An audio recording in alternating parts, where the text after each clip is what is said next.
Hello, I'm Adam Binney and I'm outside of Ibrox Stadium following the news that the Rangers board this morning have sacked manager Giovanni van Bronckhorst. I'm delighted to say I'm joined by former Rangers player Iain Ferguson. First of all, Iain, can I just get your reaction to this morning's news?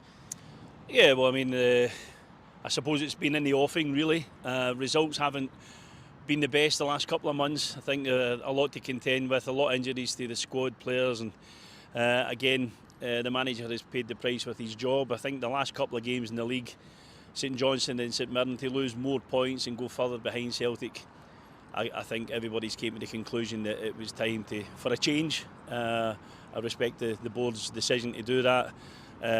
Giovanni will always be a legend at Rangers. He was a fantastic player for the club.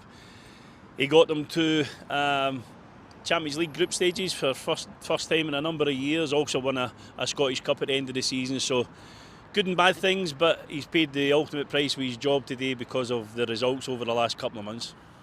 It wasn't too long ago that we were talking about Van Bronckhorst getting Rangers to a European final. It was a massive achievement. Do you think this decision is perhaps a little bit harsh, or do you think the board have made the right call?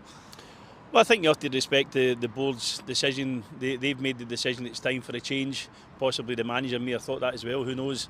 I think it has been a mixture of good and bad, because the performances that they had last season to get to Seville, and that's a memory that no one will, that's connected to Rangers, will forget. It was a fantastic opportunity to get to a Europa League final, only lost it on a penalty kick, won the Scottish Cup at the end of the season.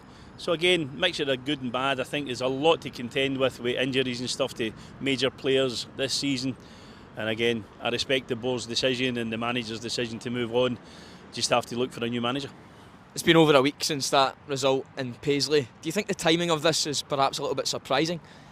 Well, I think everybody would look at it and say, well, it's not a knee-jerk reaction because they've had a week to mull things over, and I think they've came to the conclusion it's time for change. So we have to respect that. And some people would criticise if you make a knee-jerk reaction and you sack someone too quickly. But again, they've had that week to mull things over and take the decision that it's time for the manager to move on. So you have to respect that. There's plenty of names being thrown around, but Iain, who would you like to see take up the hot seat at Ibrox? I think it's very difficult. It's a massive job to undertake. Rangers are a massive worldwide club.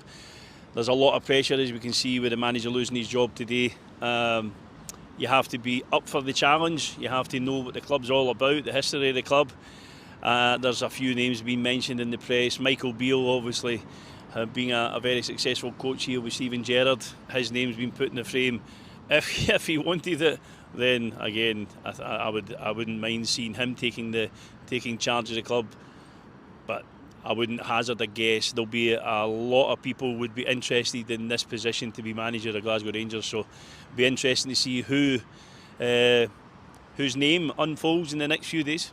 Thanks very much for your time, Iain. No worries.